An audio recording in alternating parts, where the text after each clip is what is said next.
Apps can do a lot of cool things. You could order dinner, gamble on your favorite team, and track your health. You could even get a mortgage. One click and you can be approved.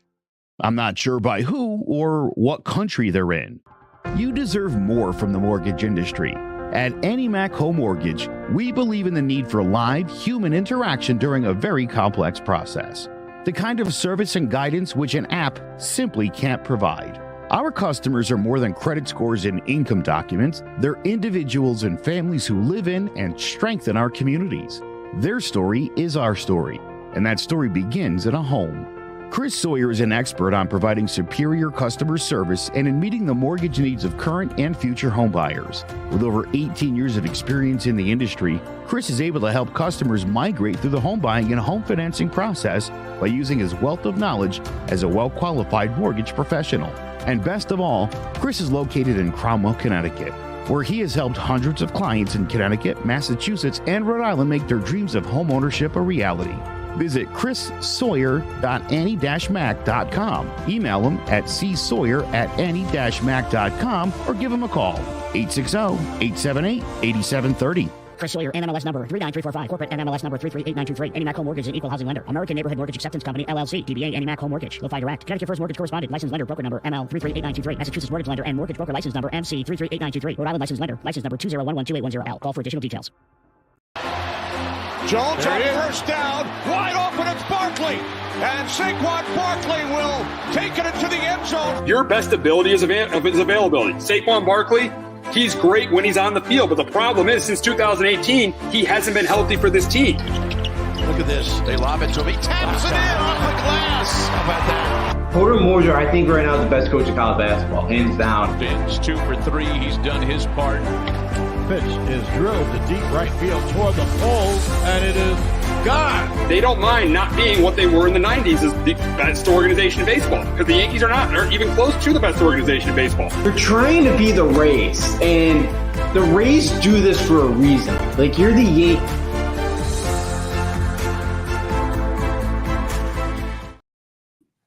Welcome to Sports Talk with R&J. I'm Steve Risser, along here with Justin D'Onofrio, and we got Game 3 of the NBA Finals tonight between the Heat and the Nuggets. Nuggets win Game 1. Heat come back and win Game 2, so this should be a very, very, very interesting Game 3 for both these teams. And the big question is going into Game 3, which one of these two teams has the edge? And it's hard, but I still got to go with the Nuggets. And the reason I got to go with the Nuggets is for years the NBA has been about star power over culture. I get the Heat culture is outstanding, but the Heat haven't won an NBA championship in 10 years. Superstars win in this league. It goes back to Bird and Magic, to Jordan, to Kobe and Shaq and Duncan, to LeBron, to Steph Curry. Superstars win in this league. And that's why I still say the Nuggets have the edge, is because Nikola Jokic is the best player on the floor in this series and is arguably the best player in the league. And that's why I still think, even though the Nuggets lost Game 2 at home, I still think they have the edge in this series. Yeah, I'm with you. I think that's Joe. Sure, just keep counting out Miami. No, that's Frank. That's Frank. Just keep counting out Miami. And listen, you're right to get on me about that, but Frank, when Miami won the championship in 2012 and 2013, who did they have on their team? Tell me who they had on their team. Jimmy Butler. Butler's a superstar, but you can't compare Jimmy Butler to LeBron James. I'm sorry. When they won their 3 championships, I know everybody loves to talk about Heat culture. The Heat have not won a championship in 10 years. You can talk about Heat culture all you want. They haven't won a championship in 10 years. All right, when they won the championship in 06, they had Shaq and D. Wade. When they won those championships, it was LeBron, Wade, and you said LeBron, Wade, and Bosh. But Jimmy Butler is a great player.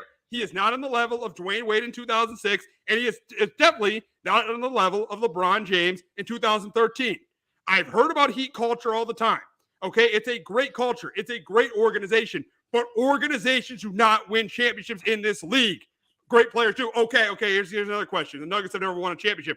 Okay, have they had a player as good as Nikola Jokic in the history of their franchise? No. I don't want to hear about Carmelo Anthony. I do not want to hear about Carmelo Anthony. He was very good. He's not Nikola Jokic. Yeah, no, I agree. You know, look, the Heat coach is amazing. for what they've done. Again, half that team is undrafted free agents, and they're here in the NBA Finals. Like that, it is impressive. Look, I think Denver is a better team. The Heat have shot the ball so well so far in the postseason. Game 1 was a rough one for them. They bounced back in Game 2, but it's Spoelstra made adjustments. I'm not trying to take anything away from the Heat here, but I kind of felt like the Nuggets.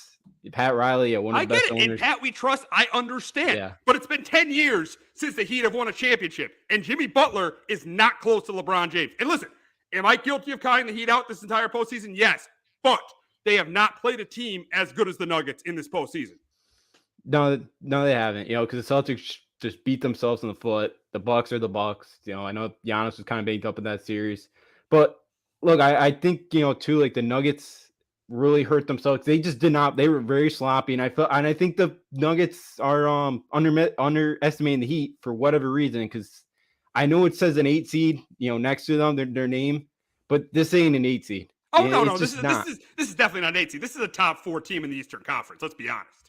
Yeah, absolutely. And, and I think the Nuggets kind of underestimated them the other night, just the way they were playing, and give the Heat credit because they made the adjustments. And, Eric Spoelstra is one of the best coaches in the sport. And I really like Mike Malone. I thought the Kings fired him way too early, about almost a decade ago. And again, he's done a phenomenal job with Denver, and I expect him to make the right adjustments tonight in Game 3 and see what they bounce back. But yeah, I think the Nuggets have a little bit more star power than the Heat, but nothing to take away from the Heat. They've been a great story.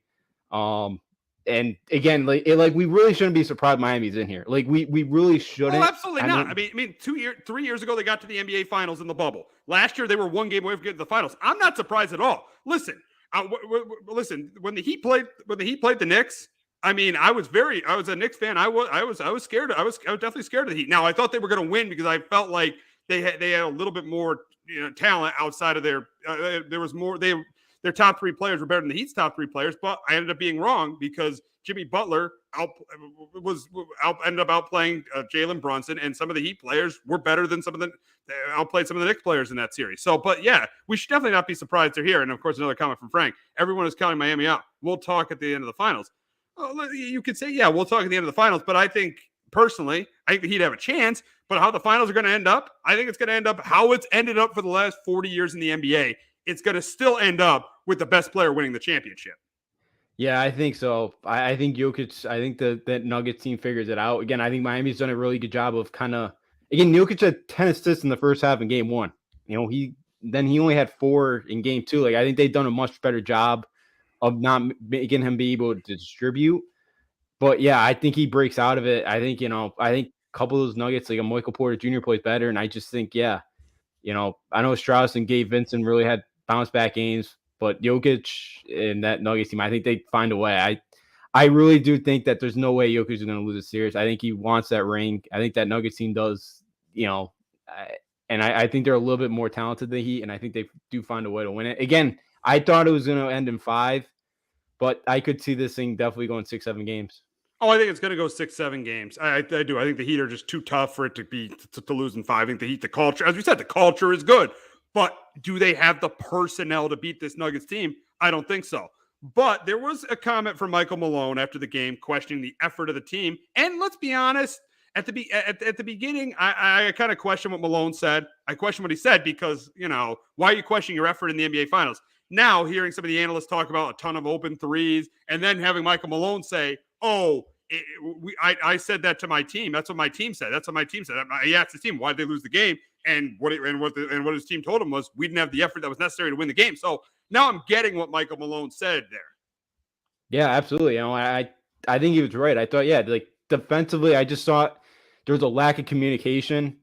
Defensively, they're kind of not knowing what to do off of the screens and all that. And yeah, I felt like the Nuggets, and I think the Nuggets, again, this goes back to my point that they're kind of underestimating them. I think the way they won in Game 1, where they kind of just were on cruise control, I think they thought that was going to be the next 3 games and they could kind of just go on cruise control and don't beat the Heat. But again, they were sadly mistaken the other night because, and I agree with Malone. And again, that is somewhat a worry that your team can't give you the effort in an NBA Finals. But look, I think they bounce back tonight. Yeah, and I think they play a little bit better. But yeah, I think it's a little bit concerning. But I do agree with Coach Malone saying that, the effort. I do agree with him. I didn't think the effort was totally there the other night. Yeah, and now we'll get to what the Nuggets have to do to win Game 3. And number one, Murray has got to play like he did in Game 1. He was okay in Game 2, but in Game 1 he was great. He scored 26 points. In Game 2, he scored 18 points. First time since a game, I think Game 5 of the conference semis that he had under 20 points a game. Jamal Murray has got to be better if the Nuggets want to win Game 3. Another thing that has to happen. Porter Jr. has got to be better, especially from three.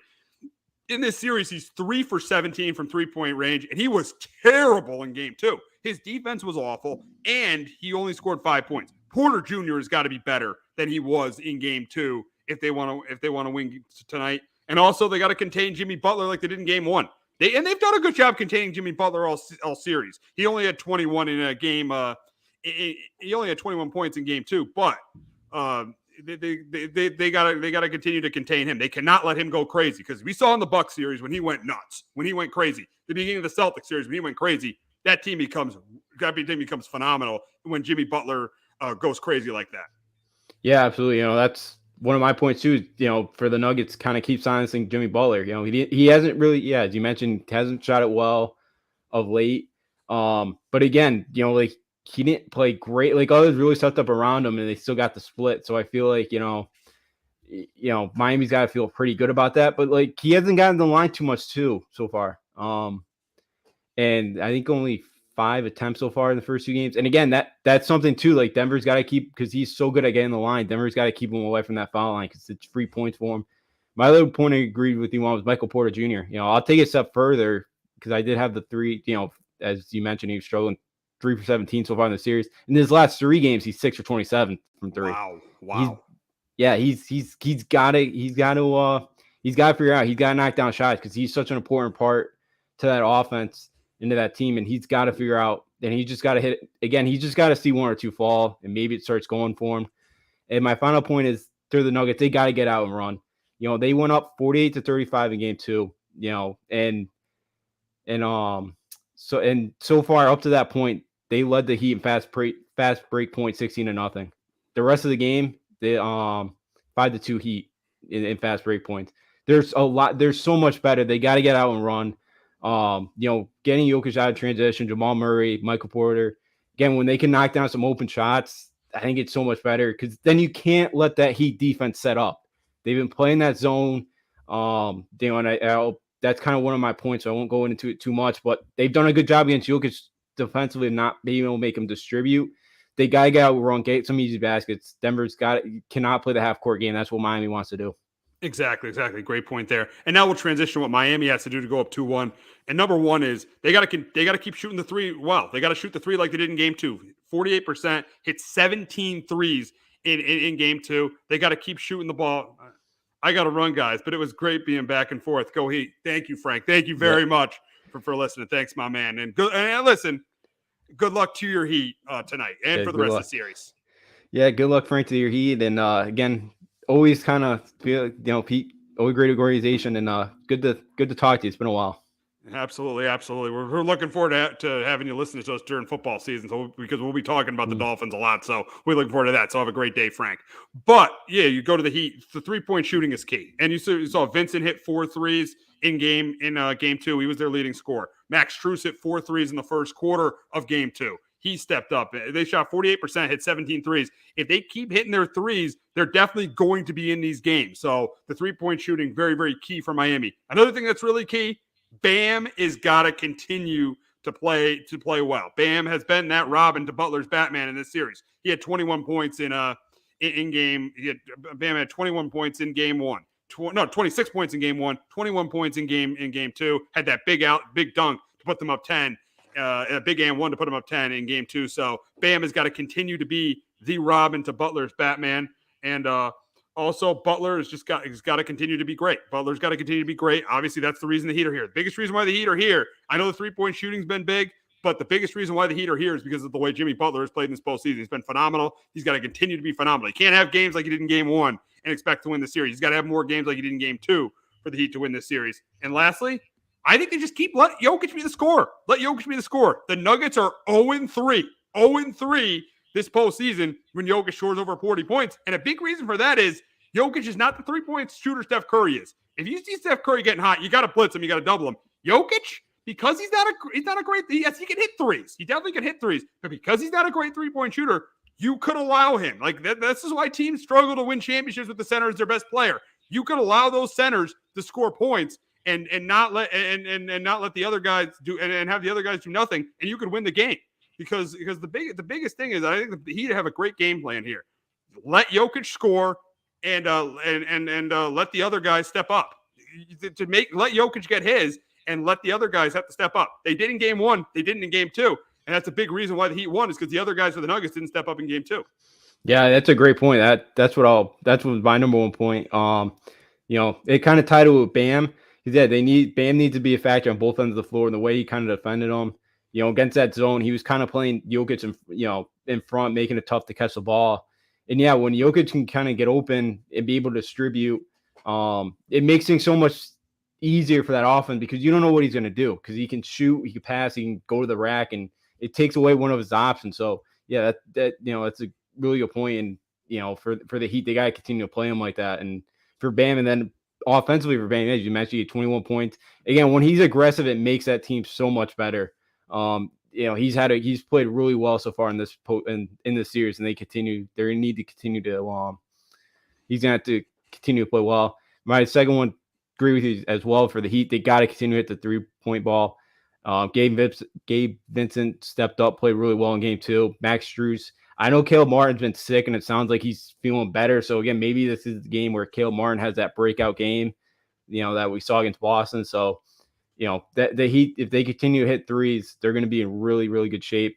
And then finally, it's Butler. Butler attack, get to the free throw line. That's when he's at his best because I do think he's wearing down a little bit. Again, he's played so well, this postseason.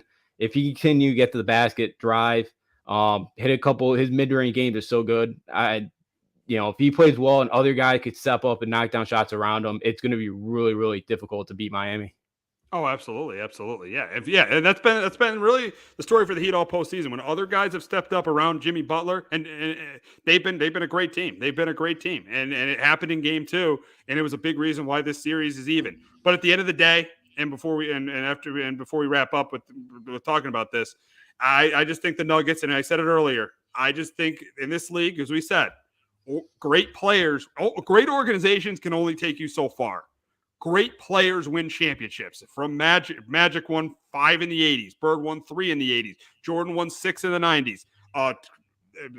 Pretty much from 99 to 2010, it was really either the Spurs and Duncan winning or Kobe and Shaq winning championships. And then you go back to the 2010s. It was really either LeBron or the Spurs or Steph Curry winning championships. So in this league for years, it's about superstar players winning championships, not great organizations.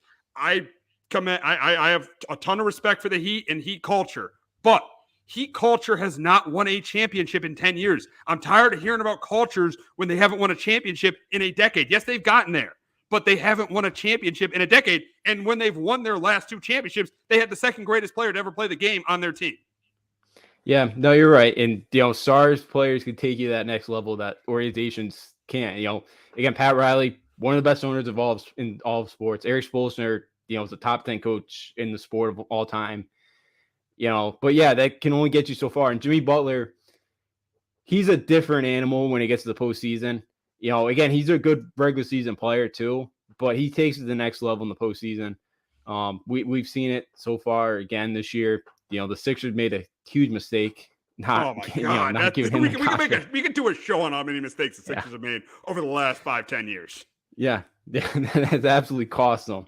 And but yeah, I just think Jokic, the star that he is, Michael Porter is a really good player. Jamal Murray, again, the Heat have half that team is undrafted free agents, and you got Jamal Murray, who's a really good player. You got Michael Porter Jr., who, again, if he didn't get hurt in Missouri, didn't blow out his back, he was probably the number 1 overall pick in that draft. He's 1 or 2. They got 3 really good players on that team. They got a decent bench. Caldwell Pope, I know he didn't play well in game 2, but I just think that Denver's just got a little bit too much talent, and I think at some point they'll wear down Miami. And I think Miami will take them as far as they can. And give them a battle all series long. But I just think Nuggets find a way to get their first title. Absolutely. So it should be very, very interesting with game 3 being tonight. It should be a really good series. I think this series is going 6 or 7. Nuggets, they got the more talented team, but the Heat, they've done a great job to get to this point. The Heat have just done a phenomenal job to get to this point, and it should be a very, very interesting series between these two teams. But we got 2 stars in baseball. One that's going to be out for a while. One that's going back on the DL. But before we talk about that, we're going to hear from our friends at JPEG Financial and Shamrock Home Inspections. Do you have a 401k and some savings for future retirement, but don't even know if it's enough to live off of? How much is enough? How often are you thinking about it? The team at JPEG's Financial Group can help set your mind at ease. We specialize in creating strategies in the planning and managing of your financial, educational, and investment needs. We help clients pursue their investment goals with sound financial strategies. You deserve a personal, tailored plan. Lasting, meaningful, and open relationships are the foundation of our practice. You've worked hard for your money and should feel confident in your investment choices as you make decisions for your financial future. Your goals are our goals. We are dedicated to your needs and hopes for your future.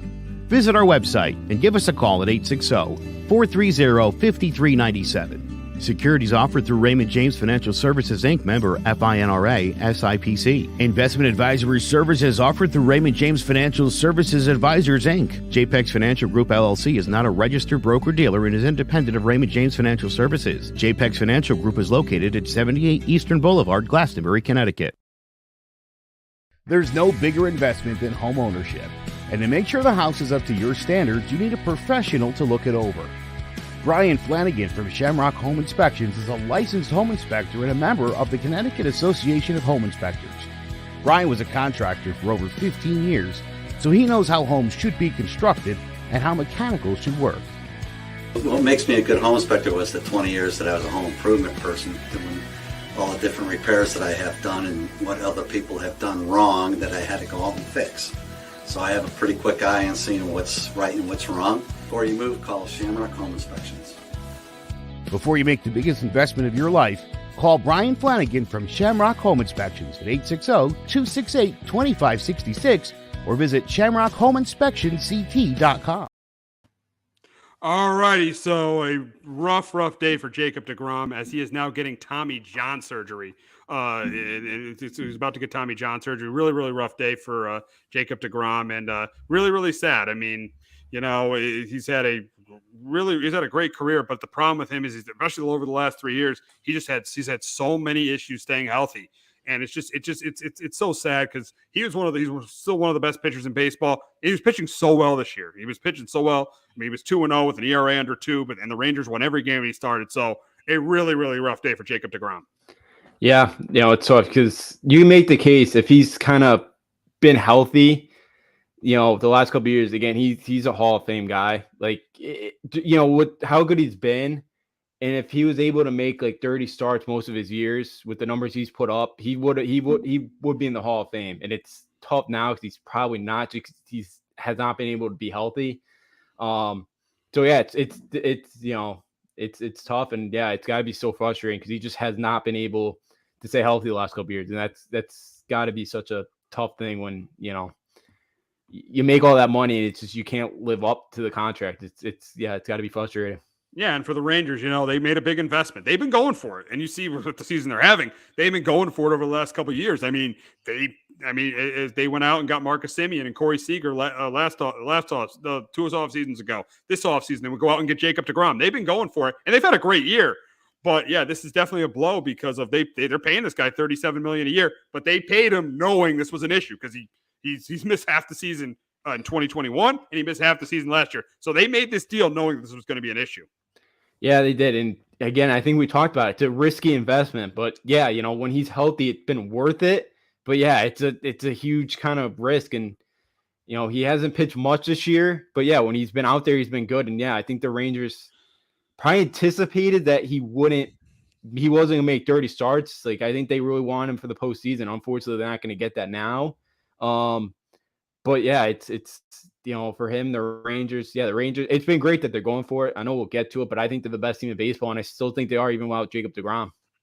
All right, now we're going to get to it. The big question: are the Rangers World Series contenders without Jacob deGrom? Are the Rangers World Series contenders? And I'm going to start, and I'm going to say yes. And I think the big reason why their run differential is the best in baseball, they're starting pitching even without him. So they lost deGrom, in April at the end of April. So really for a month and a half, they've been still playing great baseball, and a big reason for that is their starting rotation. John Gray's pitched really well. Nathan Eovaldi's pitched really well. I mean, Eovaldi and Gray have had great years. Martin Perez has had a really good year too. And then their offense has been the best in baseball. That is the best offense of baseball, hands down. Garcia's having an MVP year. Seager's been great since he came off the DL. Simeon's on a 25-game hitting streak. Jonah Helm is the best catcher in baseball. I mean, and they've had other contributions too from other guys in that lineup. And Nathaniel Lowe, he's a really good player as well. That lineup is great. They have a decent bullpen as well. So I think right now they are clearly World Series contenders. They're 4.5 games up on the Astros. Now, are they going to win the West? Are they going to beat the Astros? We'll see. But they're 4.5 games up on the Astros.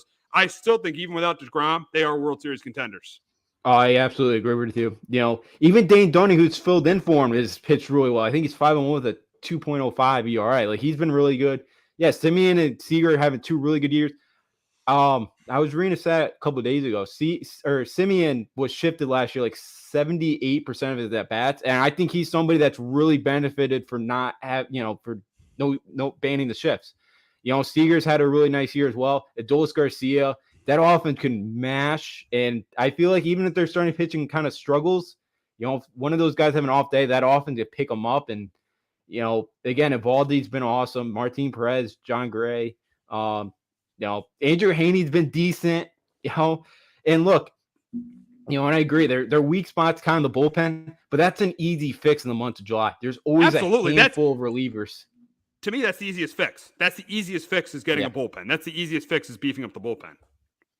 Yeah, absolutely. And they could do that in the next month or so. So I think the Rangers are World Series contenders. I think they're the best team in baseball right now. So I think they're absolutely still World Series contenders without Jacob deGrom. Oh, without a doubt.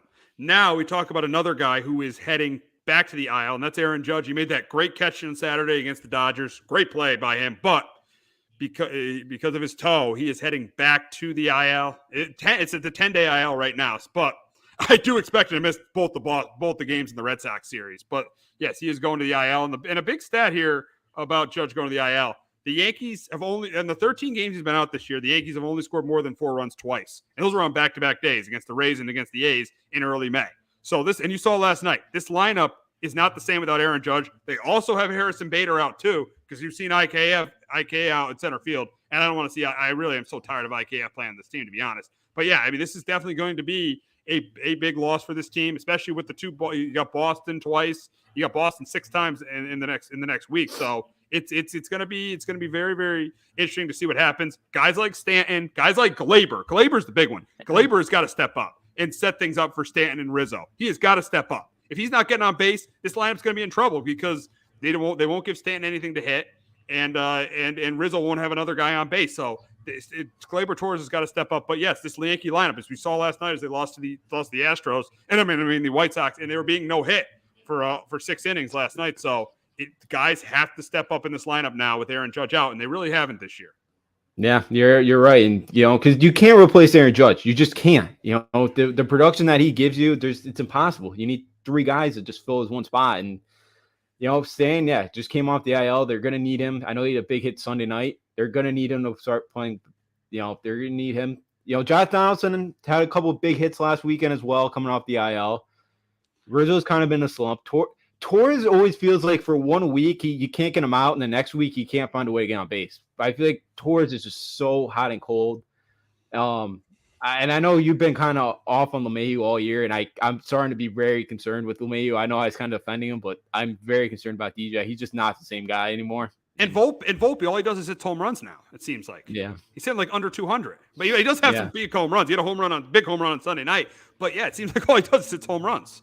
Yeah, and like I like that average go back, but I know average doesn't matter to these analytical guys anymore. Like I know that's not a stat they pay attention to, but I wish more they would. Because Volpe's the guy. I think he's 14 for 14 for stolen bases. Like, look, he can go for 30 for 30. home runs and stolen bases. But like, yeah, he doesn't hit home runs. I would like to see him hit doubles, but I don't know. No. But yeah, but yeah, this offense got to be better. Again, they're facing Lance Lynn tonight. Lance Lynn's been horrible. His ERA is over 6. They have to get a couple runs off of him tonight early. I know Vasquez pitched well, but like you still got a rookie pitcher. You don't really ever know what you're going to get out of some of those guys. So yeah, it'd be nice because you can't lose a series to White Sox. They're just, I know they have some talent on that roster, but it's a team that really hasn't played well at all. I know they swept the Tigers, but yeah, it's the team tonight. That offense right now, without Judge, they got to get something going. Oh, absolutely, absolutely, and yeah, I mean, obviously with this big series with the Red Sox, and this is big because I think they're 4.5 games ahead of the Red Sox right now. So if they say they take 2 out of 3 this week, say they take 2 out of 3 this weekend, and they take 2 out of 3 next weekend, they're up 6.5, 7 games, and they might be able to bury the Red Sox before July 4th. Yeah, which would be beautiful for us Yankee fans. But yeah, the Red Sox, if there's a lot, I know we'll get to them. There's a lot of frustration right now with that team with the way things have been going right now. But yeah, they haven't been playing great, and yeah, you get them this week at the stadium. Be nice to get 2 out of 3 from them. You never know any Yankee Red Sox is. Like I feel like one team could be like 20 games over 500, and the other one could be 20 over, and it's and team the team that's kind of having a rough year could still win 2 out of 3 in that series. Like you never know. But yeah, it's a series that you got to take 2 out of 3. You got to kind of finish them. You got to bury them.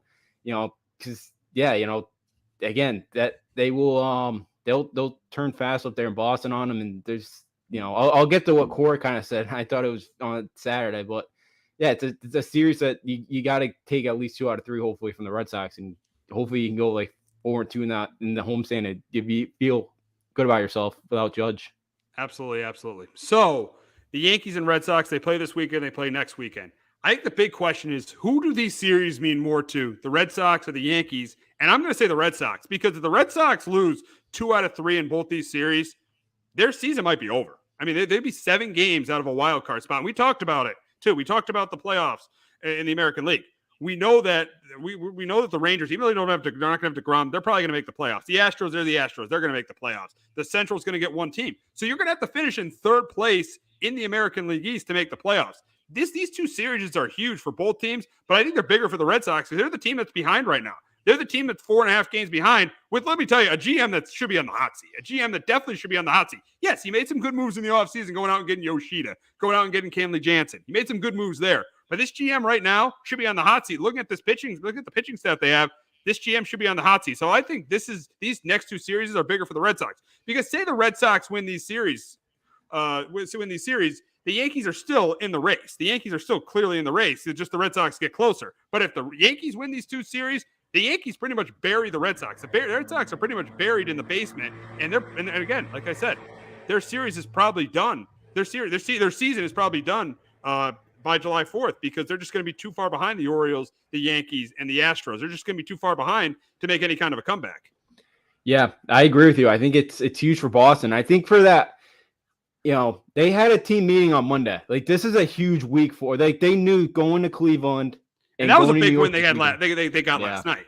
Yeah, that they got the Bieber there a little late, and the bullpen kind of imploded there for the Guardians. But so yeah, last night was a big one for them. They understand that this is a huge week for them.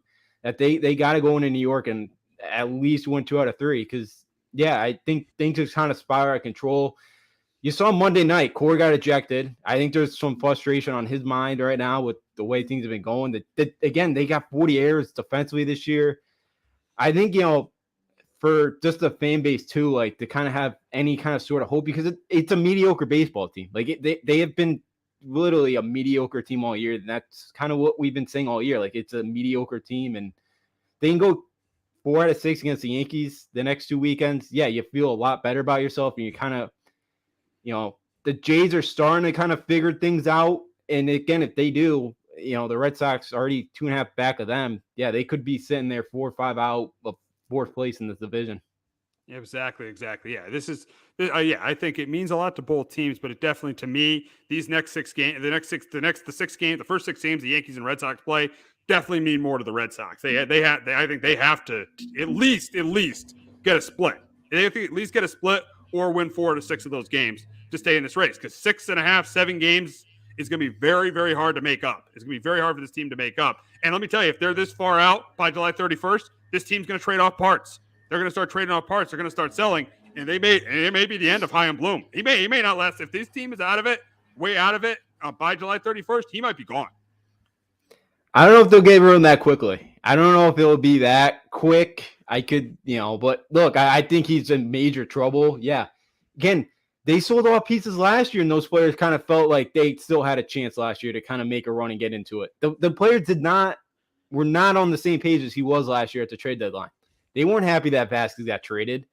The pitching staff really liked them. Again, he started trading off guys again, and this team maybe believes that they can get back into it. Yeah.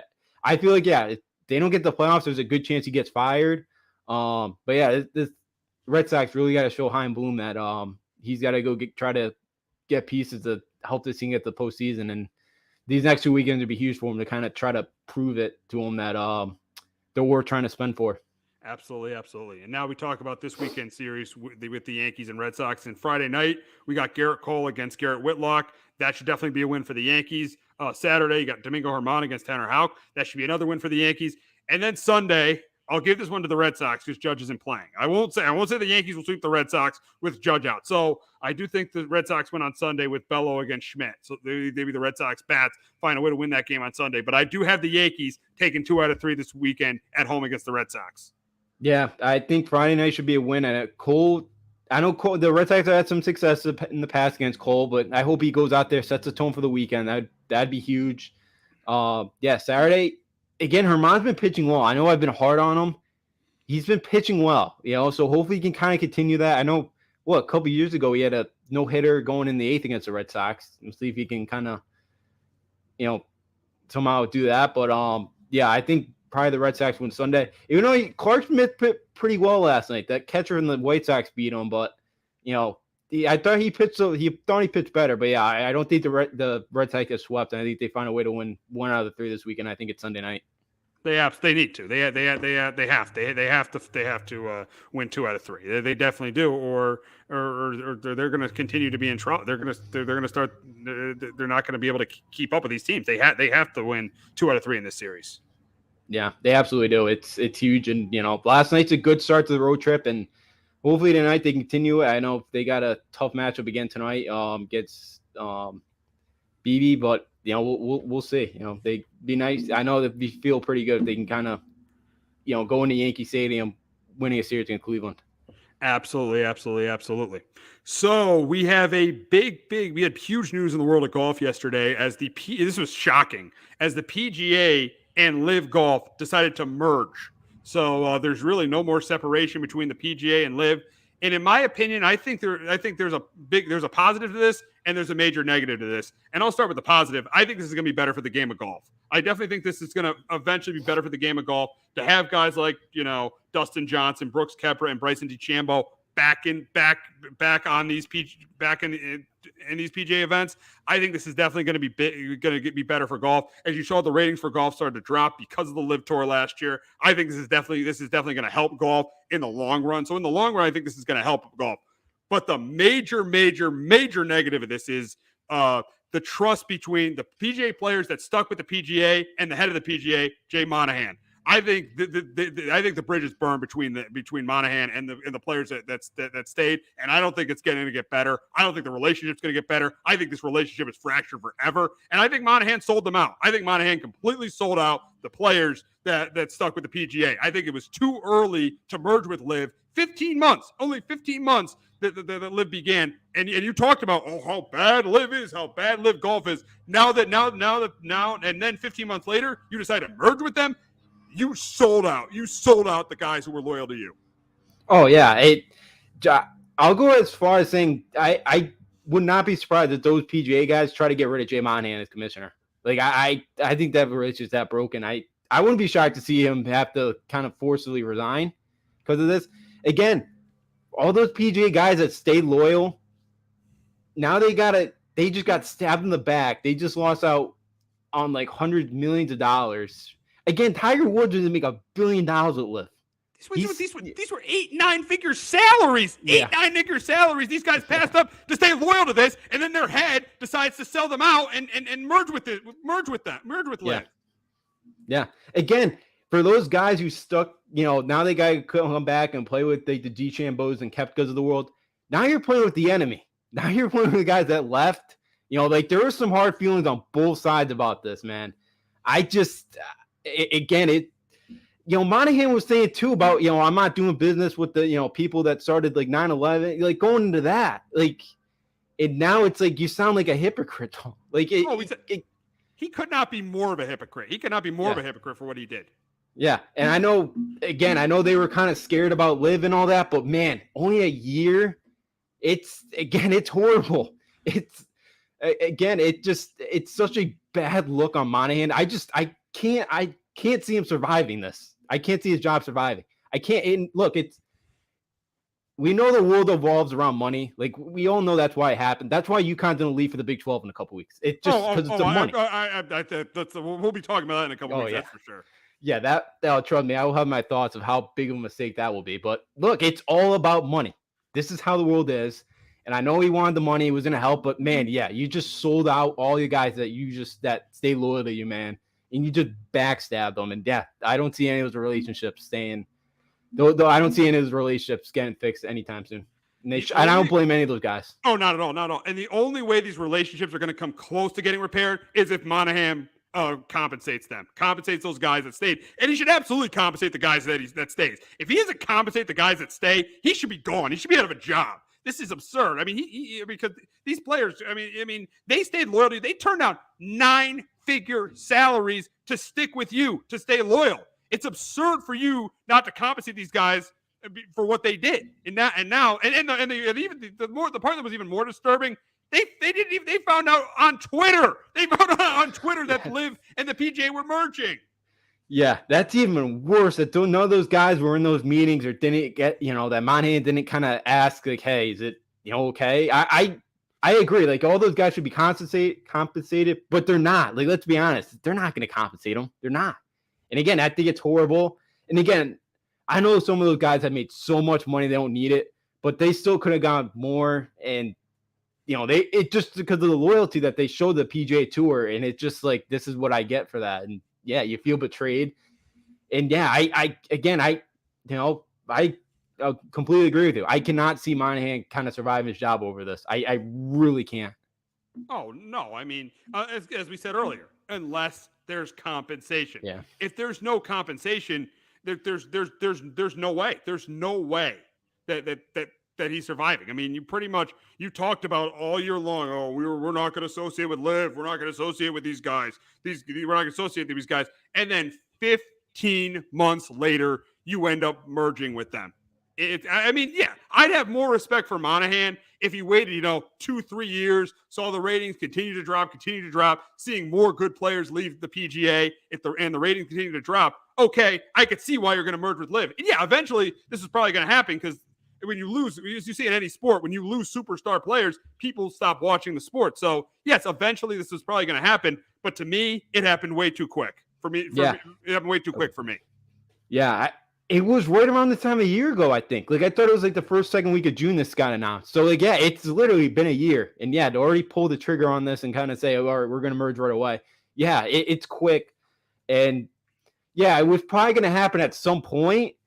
But, yeah, to happen this quickly, to do it like this for the players to find out on Twitter, it's got to be such a frustrating thing. It's got to be such a just, loyalty and all that. It's got to be gone. And, yeah, again, the animosity that's going to be on that golf course when some of those guys have to play each other, or when they're grouped up together, it's going to be very interesting how that all plays out. Yeah, you talk about the animosity with the guys, with the LiV guys and the PGA guys coming together. There's also a ton, and obviously because of what happened, this is pretty obvious. There's a ton of animosity between Monahan and those players. You heard it yesterday. Those meetings were heated.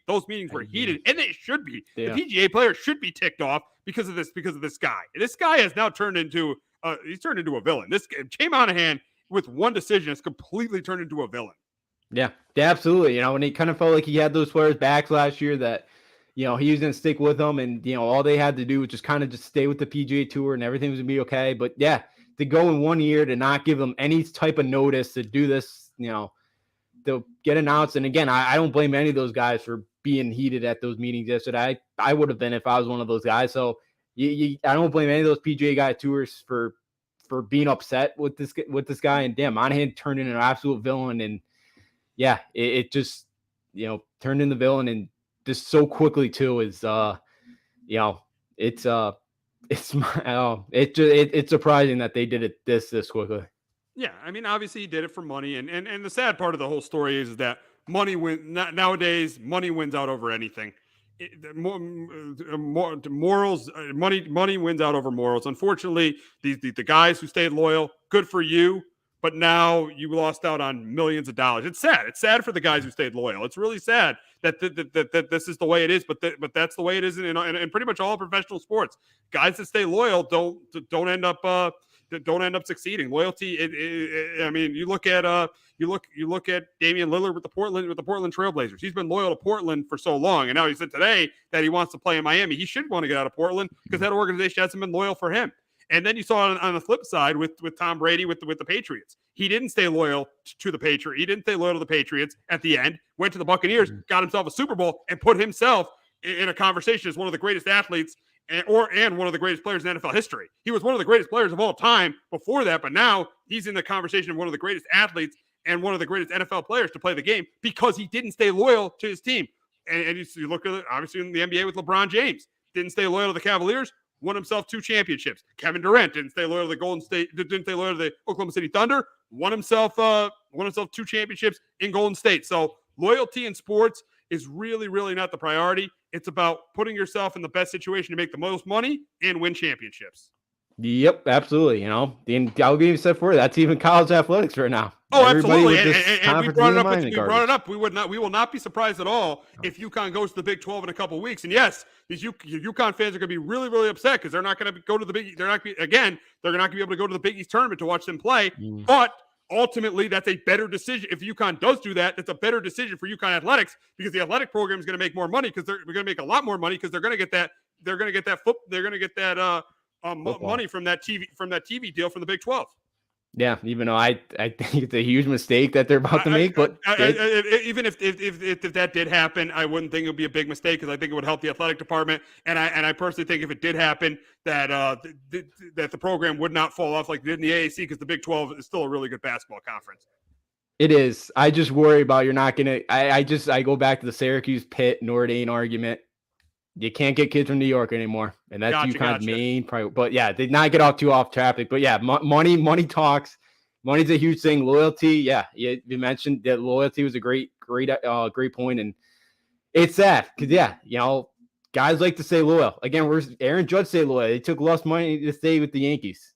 Hopefully it pays off and you can win a couple World Series here, but you never know. That could backfire on him. He could have taken more money and played for the Padres and maybe won a World Series. You never know. Yeah, you never know. The Padres are struggling. Giants, I know too, offered him a ton of money too, and that was his hometown team. So yeah, loyalty doesn't always. Again, you like when guys say loyal. Again, I'm being a Kings fan. I always worry that Fox one off season is going to sit there and say I want to get traded. I wouldn't be surprised at all.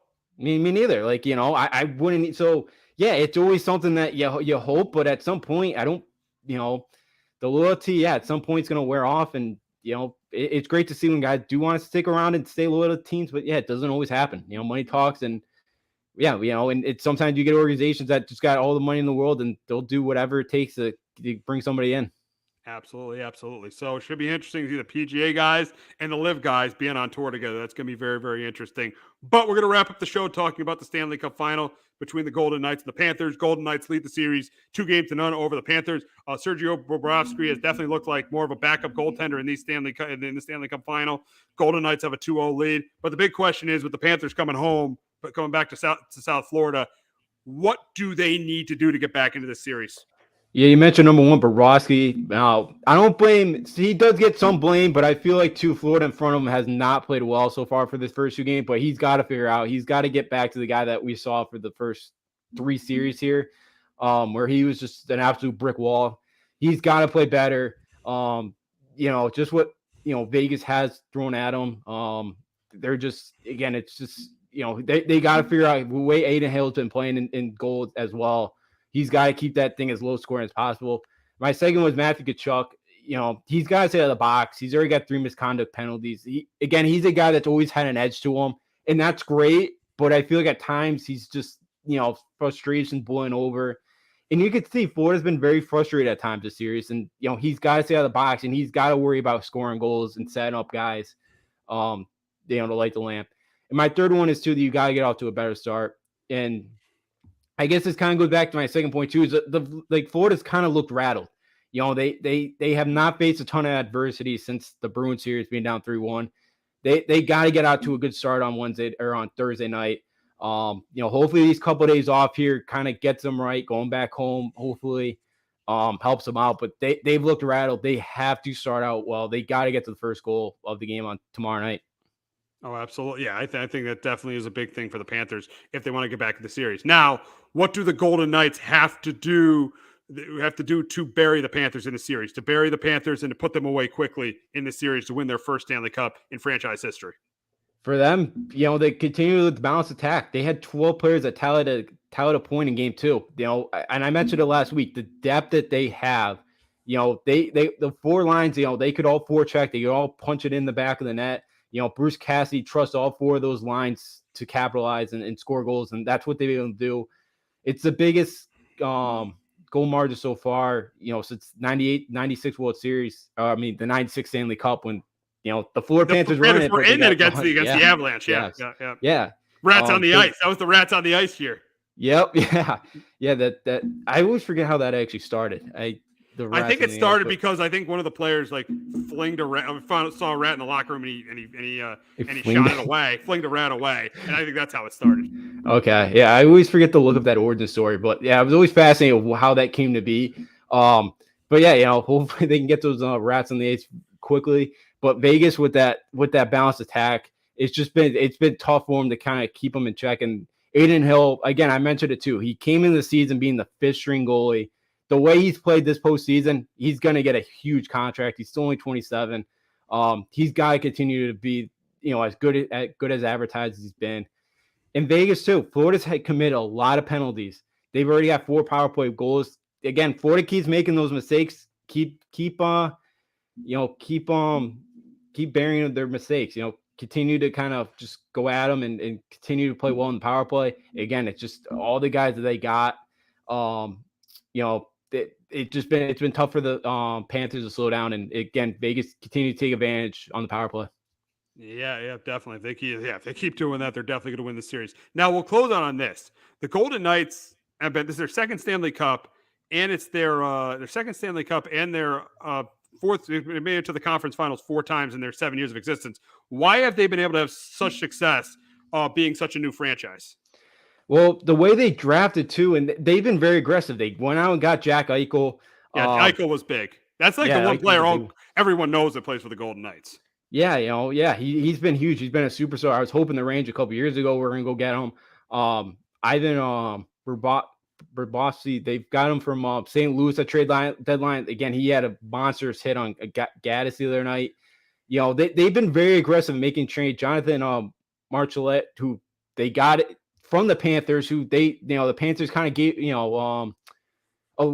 let him be available in that expansion draft.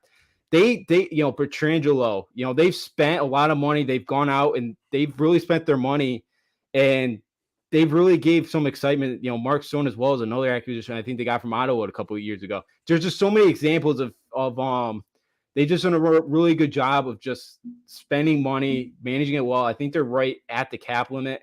Again, they kind of figured out goalie. I know they, Aiden Hill, they had Jonathan Quick come in, but yeah, they figured it out. They just were very, very aggressive early on. And it was a much different philosophy from what we saw from the Kraken. The Kraken last year, I didn't recognize a lot of players that they drafted, in the expansion draft. Vegas, it kind of felt like a lot of guys that, you kind of recognized. And, and they've just been very aggressive. They've gone after, they've made moves. They haven't been afraid. And again, they and because Vegas isn't it wasn't really a hockey town. I think they really wanted to come in and kind of say, look, we're going to put an exciting team on the ice. We're going to put a team on that people want to go to. It's an awesome kind of in-game atmosphere. It looks like, for the pregame presentations that they do. Like, they've just really have brought hockey to Vegas, and I think they've done a really good job. And again, putting a team like the Knights on there on the ice, they've done a heck of a job with it. They sure have, and they are 2 wins away from their first Stanley Cup, from their first Stanley Cup champion, for their first championship in franchise history. But that's going to wrap it up this week on Sports Talk with R&J. For Justin D'Onofrio, I'm Steve Risser. We'll be back next week, continuing to talk about the NBA Finals. We'll be talking about the big series at Fenway Park between the Yankees and Red Sox, and any NFL news that comes our way. Have a great weekend, everyone.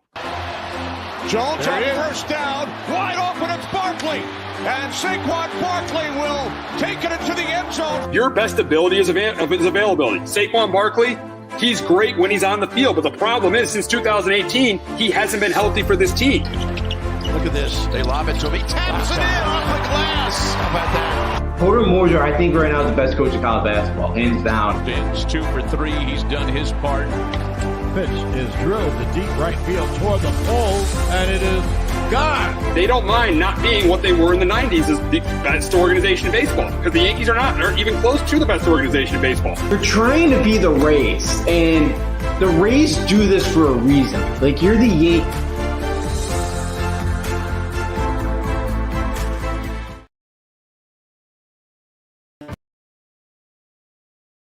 Hello, my name is Joe Aguirre. I'm the president of Clovercrest Media Group. And here at CMG, we have a wide variety of podcasts, including sports shows like Keys to the City, The Roll Call, Throwing Jabs, All Four Downs, and Jawing About the G-Men.